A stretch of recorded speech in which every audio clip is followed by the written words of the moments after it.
You know how sometimes you see a piece of financial advice that's so bold, it just makes you stop and question everything you thought you knew? Well, today we're going to tear apart an argument that claims the one place you think your money is safe is actually a trap. Let's see how they make their case. So, right out of the gate, it hits you with this question. It's a classic hook, right? It targets this core belief that pretty much all of us have: banks are safe. The whole point is to plant a seed of doubt immediately, and bam, there it is. No subtlety here at all. This isn't a suggestion, it's a command. They're not trying to gently guide you, they're trying to sound an alarm. Okay, so what's really going on behind that big dramatic opening? What's the actual claim they're making? Let's dig into the central idea that this entire argument is built on. Here it is, the big bombshell claim from the source. Putting your money in a savings account isn't just a bad idea, it's a guaranteed financial loss. Not a risk, not a maybe, a guarantee. I mean, that's a massive statement. So let's see how they use math to back it up. So how do you even begin to prove a claim that's shocking? Well, the source says it all comes down to some really simple math. They call it a hidden loss that's supposedly happening to you every single day. Let's unpack these numbers. All right, so this is the absolute core of their argument. On one side, you've got the tiny little percentage your bank gives you an interest. But on the other side, you've got how much more expensive everything else is getting.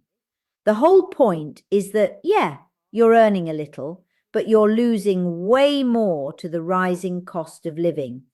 And when you see it in a chart like this, it's designed to make the problem feel, well, undeniable. That little bar is what you're gaining, but it's just dwarfed by the bar showing how much more everything costs. The conclusion they're pushing you toward is that mathematically you are going backwards. When you crunch the numbers their way, it works out to a net loss.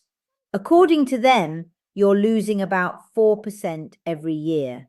Now, that's not coming off your account balance. That number might even be going up, but it's a loss in what your money can actually buy. And that's the real key here. It's about your purchasing power. See, this is where it stops being about numbers and starts getting emotional. A quote like this is designed to take that kind of abstract idea of a losing purchasing power and make it feel personal, like there's a silent thief draining your wealth. Okay, so now that they've set up this big, scary problem, the source offers up two different paths you can take. The first one is presented as the only completely foolproof way out. Let's see what they've got. You know, this is such an interesting tactic by telling you to literally hide your cash under the bed. They're making a much bigger point that the entire banking system is the risk.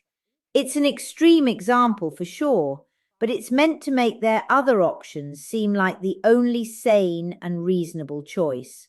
Of course, they know you're probably not going to start stuffing cash under your mattress, so right after they offer that wild option, they pivot to what they call the smarter path.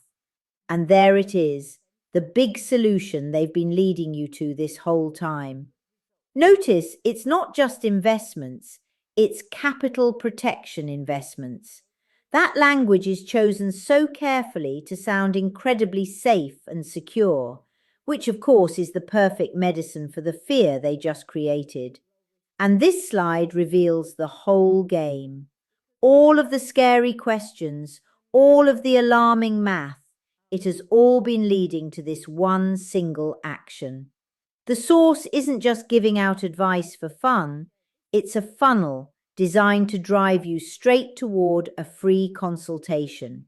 So when you strip it all down, after you deconstruct this entire argument, What's the one big idea they really want to leave you with?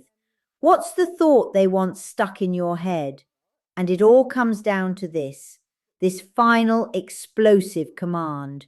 Using a word like steal, that's a pure emotional play. It's meant to make you feel like a victim, to make you feel angry. And those are some powerful emotions that get people to act immediately. So in the end, after all the persuasive language and the emotional triggers, we're left with a fundamental question at the heart of their argument. If your safe money is constantly losing its ability to buy things, is it actually safe at all? It's a clever way to reframe the whole idea, and whether you buy their solution or not, it's definitely a powerful thought to chew on for your own finances.